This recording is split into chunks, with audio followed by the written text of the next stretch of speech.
여호수아 20장으로 넘어갑니다. 제가 가진 성경 구약 350페이지입니다. 여호수아 20장 1절에서 6절까지 말씀인데요. 제가 3절까지를 봉독해 드리겠습니다. 여호와께서 여호수아에게 말씀하여 이르시되 이스라엘 자손에게 말하여 이르기를 내가 모세를 통하여 너희에게 말한 도피성들을 너희를 위하여 정하여 부지 중에 실수로 사람을 죽인 자를 그리로 도망하게 하라. 이는 너희를 위해 피의 보복자를 피할 곳이니라. 아멘. 기도하겠습니다. 사랑의 하나님 아버지 감사드립니다. 오늘도 거룩하고 복된 주일을 허락하여 주시고 함께 나와 예배드리며 말씀을 들을 수 있는 귀한 특권을 주심에 감사드립니다.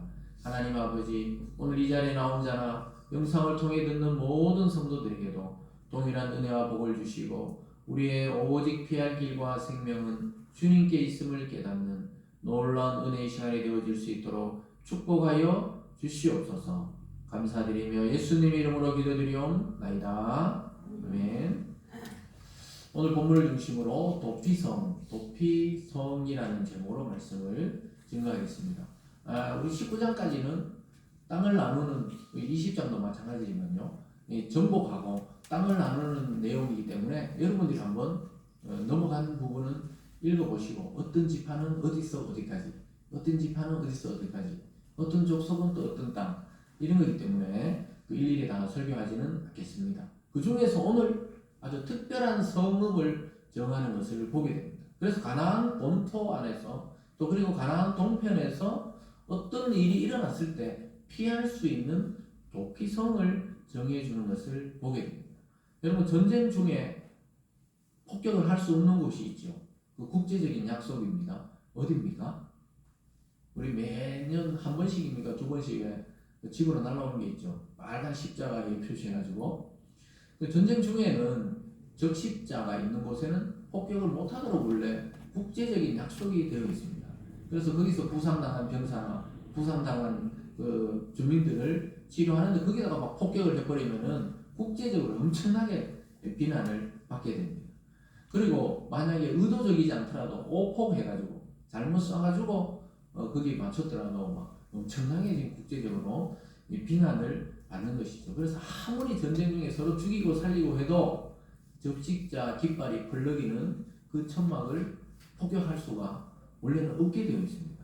무시하고 막 테러 단체들은 막 그렇게 하는 경우도 있지만 사실은 그런 데서는 안전이 보장되어야 전쟁 중에 다친 사람도 있고 또 뭐 팔다리가 잘리는 사람도 있는데 그 치료할 수 있도록 그것이 약속되어 있어요. 어느 적이든 뭐 상대든 상관없이 그렇게 되어 있습니다. 그리고 대형 사고가 났을 때 우리 예전에 참 안타깝게도 그 세월호가 뒤집어져서 그래도 그 바다에 떠 있는 사람들은 구조대가 와서 헬기나 또 보트가 와서 구조해냅니다. 그리고 만약에 여러분 우리가 만약에 큰 지하철 사고 나가고 이랬을 때도 제가 마침 그날 사람들이 어디냐 그래요. 지금 지하철 아닌데요. 이랬더니 빨리 안 내려고 뭐 하냐고 막 이러더라고요. 지하철이 아니고 서울 가는 기차 아닌데 내가 기차 아니라 그랬는데 막 대구 있으니까 놀라가지고 그때 제가 목회가 아니고 이제 다른 일을 하고 있을 때 그 서울에 볼 일이 있어가지고 그 사장님하고 같이 올라가는 중이었거든요.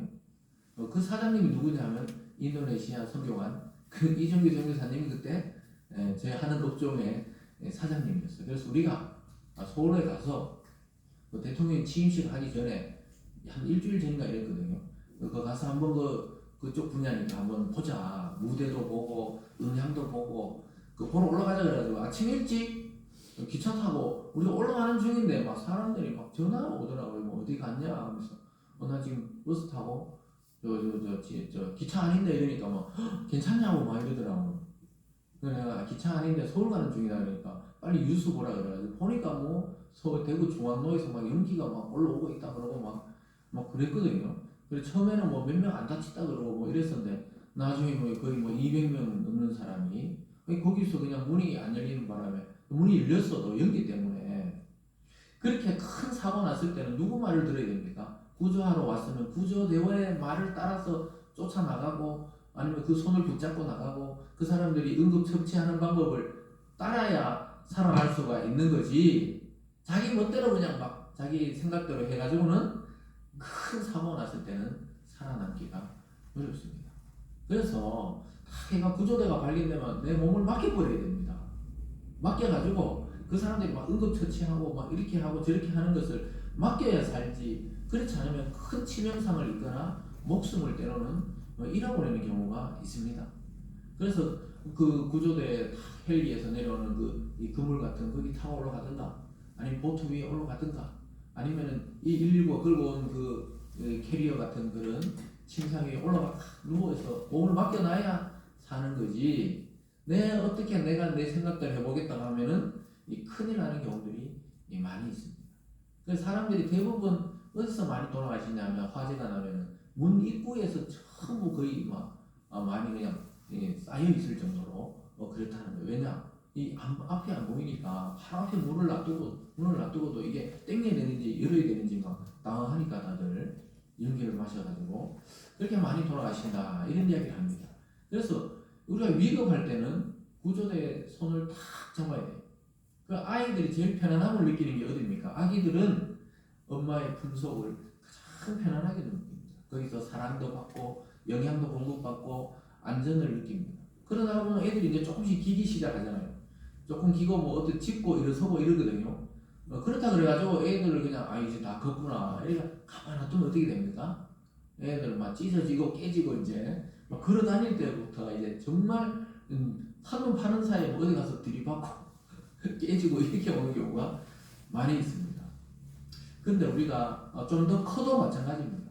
좀 더 커도 엄마를 찾아요. 제 딸도 보니까 이 지아는 아직 우리가 겉으로 뭐 엄청 커 보이잖아요 이제. 그래도 있잖아요, 항상 저녁 때 되면 엄마한테 전화를 해요. 아빠가 옆에 있는데도 아빠는 못 믿는 건지 모르겠지만 전화를 해요. 엄마 어디야? 이 마음 꼭 하더라고요. 전화하면 엄마 어디야? 이걸 확인하는 거예요. 그래서 끄고 나서는 몇 시까지 온다더라. 그래서 엄마에 대한 이 의존, 왜냐하면 편안하니까. 근데 애들은 그런 게 아니에요. 그 개그맨 이경규 씨, 제가 그 책을 읽어봤다 그랬잖아요. 그분이 뭐라 그랬냐면 아버님이 먼저 돌아갔거든요. 아버님이 돌아가셨을 때는 자기 마음의 기분이 큰 기둥이 하나 그냥 뽑혀 나간 것 같이, 내가 기댈 큰 나무가 하나 쓰러져 버렸구나, 그런 생각을 했대요. 이제 기댈 곳이 없구나, 이 생각을 했는데 어머님이 한 2, 3년 전에 돌아가셨잖아요. 어머님이 이제 돌아가시고 나니까 어떤 생각이 들었냐니까 고향을 잃어버린 것 같다. 그래서 갈 데가 없다는 거예요, 갑자기. 그런 이야기를 하시더라고요. 야, 그러니까 나이가 자기가 60이 넘었는데도 어머니가 돌아가시니까 이제 자기 고향을 완전히 잃어버리고 자기가 이 근본 바탕을 잃어버린 것처럼 어디 발 디디고 어디 설 곳이 없는 기분이 막 들더라, 이런 이야기를 하는 것이죠. 근데 그런 것 같아요. 저도 뭐 얼마 전에 아버님 돌아가시니까 어떤 생각이 드냐면, 이거 그런 큰 그거는 생각은 안 들었지만은 어떤 생각이 드냐면, 이거 지금 진짜 안 계시네. 한 번씩 요즘에도 진짜 안 계시네. 교회 올라와도 지금 안 계시네. 이런 생각들이 오히려 그 당시보다 지금 몇 개월 지나니까 이제 오히려 선명하게 다가오는 거예요. 그 5월달에 다가오면 작년에 형님이 어디에 가서 어떻게 하자 그랬는데 올해는 아버지가 안 계시네. 이런 이야기들 이제 들으면은 실감이 이제 나는 거예요. 그러니까 무슨 이야기 하느냐 하면은 모든 인간은 자기 부모가 있잖아요. 그 부모가 기댈 언덕이 되고 또 편안한 이 안식처가 되어준다는 거예요. 그 나이가 많아가지고 우리가 부모를 공양해야 될 때조차도 정신적으로는 그렇다고 이야기를 해요. 그런데 이걸 좀 확대해서 보면은 우리 영혼의 아버지이신 하나님 앞에 모든 인간이 그렇다는 거예요. 그래서 모든 인간은 하나님을 만나지 못하면 계속 방황하는 거예요. 나이가 들어도 방황하는 거예요. 하나님을 만나지 못하면 인간은 방황할 수밖에 없는 것입니다. 왜냐하면은 아이들이 막 기어다녀도 이게 위험한 건지 아닌지 모르고 막 입에 넣을 때가 있거든요. 뭐든지 입으로 갈 때가 있어요. 그 애들이 보면 막 입에 빨 때가 있잖아요. 이게 이런 기간이 있거든요. 그러니까 그 옆에 치워주든가 뺏어야지. 그걸 놔두면 애들이 어떤 단초를 삼킨다거나 이럴 거리면은 또 그 골치 아프거든요. 또 병원 데려가가지고 빼내야 되고. 그래서 그런듯이 우리 인간이 하루하루 살아가면서 앞으로 무슨 일이 닥칠지 전혀 모른다는 사실이에요. 지금 여기 평안에 앉아있지만 내려가다 계단에 굴러버릴지 아니면 가다가 차에 치일지 아무도 모른다는 거예요. 이게 인간이 참 대단한 것 같은데 우리가 피할 곳이 없는 것과 마찬가지입니다. 그래서 한 번은 제 아내 그 고객께서 어떤 일이 있었냐면요. 아침에 고객이 자기 만나러 나온다 그랬다는 거예요. 자기 만나러 나오려고 자전거를 타고 이제 출발한다. 그래서 자전거를 어디 세워놓고 지하철 타고 나갈게 이래가지고 출발했다는 전화 들었는데 조금 있다가 전화 와가지고 자전거를 타고 오는 중에 사람이 박아가지고 병원에 입원했다 이렇게 이야기를 들으면서 야 사람이 정말 진짜 한치 앞을 모르는구나. 아니 약속에서 그래 출발하셨군요 이래가지고 했는데 그랬다는 거예요. 무슨 말입니까? 인간이 대단한 거잖아요.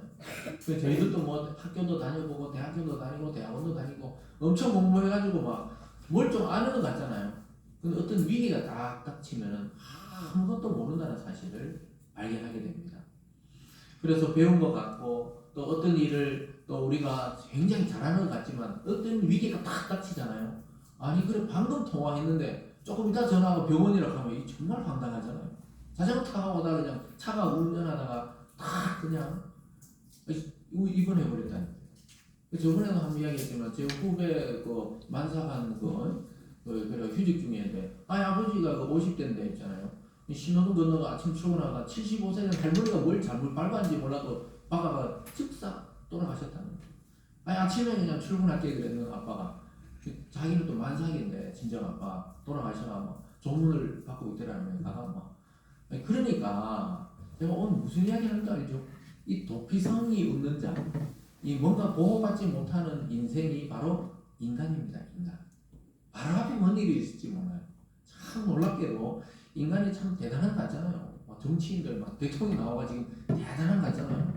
근데 날개 떨어지듯이 자기 그 자리가 탁 박탈되고 나면 아무것도 안 일어나요. 그러니까 한치 앞에 어떤 일이 일어날지 모르는 게 하나님 앞에 인간의 모습입니다. 마치 갓난아기가 그 부모 앞에서 한치 앞을 모르지만 부모는 아니까 보호해 주듯이 하나님을 모르면 보호받지 못한다는 사실을 우리가 좀 발견할 필요가 있습니다. 그래서 하루하루 사실은 어떤 일이 일어날지 모르고 살아가는 거예요. 우리가 똑같은 하루고 똑같은 주일이고 똑같은 것 같지만 매일매일 다르다는 사실을 기억할 수 있기를 바랍니다. 그래서 누군가가 이 삶을 살아보고 나서 지도해 준다면 우리는 그 사람 따라가면 돼요. 아까 구조대 따라가면 거기에 딱 비상구가 나오고 구조를 받듯이 우리 인생을 완전히 아시는 분이 우리를 인도해 줘가지고 우리를 따라오라 하면 그 따라가면 됩니다. 그분이 누굽니까? 예수 그리스도. 예수님이 이 땅에 와서 뭐라 그랬어요? 나는 길이요 진리요 생명이라고 그러잖아요. 그 길이면 그 길로 가면 됩니다. 나는 진리라고 그러잖아요. 예수 자체가 진리라는 거예요.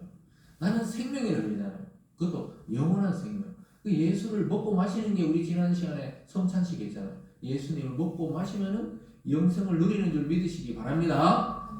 이미 살아본 사람이 이야기하는데 그것도 안 들으면 할 수 없어요. 그냥 지옥길을 갈 수밖에 없습니다. 그래서 어른들이 가잖아요. 어릴 때는 어른들 이야기 다 잔소리같이 들리거든요. 근데 제 나이쯤 되니까 이제 그 옛날 어른들 했던 말이 나도 그 말을 하고 있어요. 그 말을 하고 있다고 애들인데. 왜냐? 그 말이 사실이라는 것을 알게 돼요. 얘들아 금방 지나간다. 10대 20대 금방 지나간다. 시간이 막 무한정이 있을 것 같잖아요. 10대 20대 때 내가 지하인데 물어보면 막 시간이 너무 새롭고 막 이 영원할 것 같은 거예요. 근데 어른들인데 물어보세요.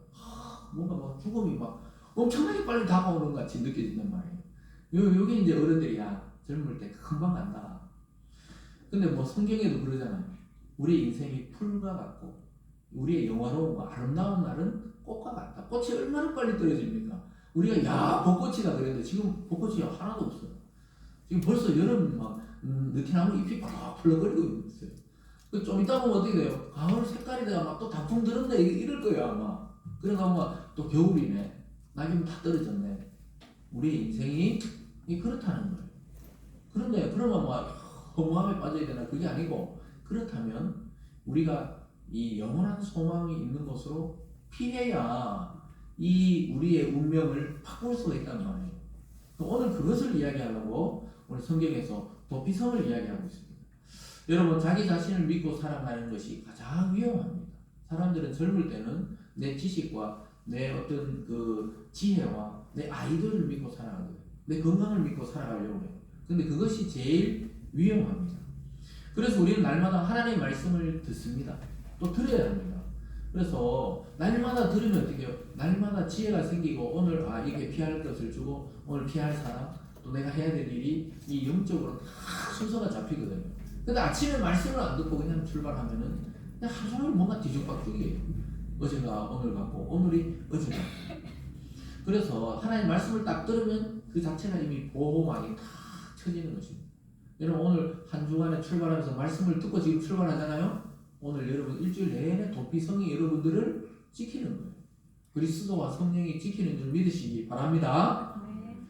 그래서 이 새를 있잖아요. 얼마 전에 새를 구조한 적이 있었지만 제가 구하려고 하다 못 구해가 결국 구조하기 구청에서 와가 여기 구했는데 까치 한 마리. 그날 기도해 온 사람들 다 제 간증을 들었지만은 목요일 날 까치 한 마리가 저기 빠져가지고 저 문틈에 제가 팔을 아무리 넣어도 안 되더라고요. 저도 새 무서워하는 데 있잖아요. 이 부리가 있으니까. 그 자세히 보면 무섭게 생겼거든요. 장갑 끼고 이렇게 쫙 넣어 하는데 막 내가 이놈을 살려주려고 하는 줄 모르고 찌기려고 하는 줄 알고 막 꽥꽥 소리 들더라. 그 내가 있잖아 빗자루 가지고 막 있잖아 이렇게 툭툭 쳐서 나오게 하려고 그래도 막 더 깊은 곳으로 막 입을 쫙쫙 벌리고 막 저 창밖에서는 까치 3마리가 막 꽉꽉 울고 있고 그 안에 갇힌 거 아는 것 같아요. 요 새끼더라고 새끼. 그래서 막 손을 계속해서 팔이 안 저래요. 빗자루도 안 돼요. 더 깊이 빠뜨려 버렸어요. 안 되겠다 싶어가지고 제가 전화하니까 구청에서 한 30분 만에 달려왔더라고. 찌개 같은 거 들고 그 빠졌는 그 위치를 말해주니까 그걸 딱 찌개하고 마다리 포대하고 이거 들고 와가지고 딱 떨치는데 제가 그걸 보면서 생각했어요. 야 저놈은 지금 자기 찌기려고 하는 줄 알고 있지만 구조대원들이 지금 살리려고 왔거든요. 인간이 그래요. 하나님이 오라 말씀 들어라 교회 오라 안 와요. 왜냐 하나님은 우리를 찌기려고 하는 줄 알거든. 자꾸 숨이 막힌다 이런 생각하거든요. 근데 사실은 오면 어떻게 돼요? 활짝 열리잖아. 우리가 안 보이던 천국이 막 활짝 보이잖아요. 아마 그걸 경험한 사람들일 거예요, 여러분들. 저처럼 어릴 때부터 교회 다니는 사람들은 그런 감격이 잘 없어요. 내가 태어날 때부터 교회를 자꾸 다녔으니까. 근데 중간에 온 사람들 교회 가자 하면 부담스러워 이랬는데 나중에 보면 새로운 세계가 쫙 열리게 돼요. 하나님 우리를 구원하려고 우리를 부르신 줄 믿으시기 바랍니다. 그래서 그 새들은 원래 이 알로 품고 있잖아요. 이 새 날개를 다 이렇게 품고 있거든요. 그 닭으로 보면은 시골에서 닭 알 품는 거 우리가 어릴 때 보잖아요. 그러면 꼼짝을 안 해요. 돌을 던져도 막 모래에 던져도 꼼짝을 안 해요. 눈만 끄덕끄덕하고 가만히 앉아가지고 달걀을 품고 있어요. 부화될 때까지 자기 온몸에 그 열을 다 해가지고 거기는 막 바람이 불고 비가 내려도 비가 안 들어간대요. 새 깃털은 비가 또르륵 흘러내린다 하더라고요. 그래서 이 새 날개 밑에 있으면 가장 안전한 것이 새 날개 밑에 있는 새의 새끼거든요. 아니면 알이거든요. 그 날개 밑에 있어야 됩니다. 근데 놀랍게도 우리 찬송가 419장에 보면 주 날개 밑 내가 평안히 쉬네 이런 찬양이 있어요. 주 날개 밑 내가 평안히 쉬네 밤 깊고 비바람 몰아쳐도 편안하게 쉰다는 거예요. 왜냐? 주님의 날개 밑에 피했기 때문입니다. 저와 여러분은 지금 주님의 날개 밑에 피한 줄 믿으시기 바랍니다. 그래서 진리라는 말 있잖아요. 우리가 사랑과 진리의 핵심이 예수 그리스도잖아요. 그 진리란 말 자체가 이 날개라는 의미를 포함하고 있거든요. 그래서 우리는 주님의 진리의 날개 밑에 우리가 지금 피해서 살아가고 있습니다. 언제까지요? 영원토록 주 날개 밑에 평안을 누리시는 저와 여러분이 되기를 바랍니다. 그래서 오늘 첫 번째로 보면요. 왜 하나님께서 가나안을 정복하고 도피성을 지정했는가? 요즘 말로 하면요. 이 세상의 도피성이 교회입니다. 교회 뭐 우리 교회 같이 작은 교회는 와도 뭐 별로 볼 것도 없는 것 같고 능력도 없는 것 같고 이러잖아요. 그런데 하나님이 그 연약해 보이는 이 땅의 교회들이 도피성이 되게 하셨다는 겁니다. 도피성으로 피하는 자는 어떤 자냐? 왜 하나님이 그 약속의 땅 가나안 땅에도 도피성을 정했냐 하면요. 인간 속에는 죄악된 본성이 있기 때문에 서로 싸울 일이 생기게 되고 또는 싸우지 않았지만 우연히 지나가다가 어떤 사람하고 만약에 부딪혔어요. 제가 길 가다가 만약에 뭐 앞을 잘못 봤든지 어떤 사람하고 부딪혔는데 제하고 부딪힌 사람이 넘어졌는데 넘어지면서 하필 돌에 박아서 죽어버렸다. 그럼 어떻게 돼요? 내가 의도하지 않았지만 살인자가 되는 거예요. 그런 의도하지 않았던 살인자는 계획적 살인자가 아니기 때문에 하나님이 도피성으로 피해 있으라고 해요.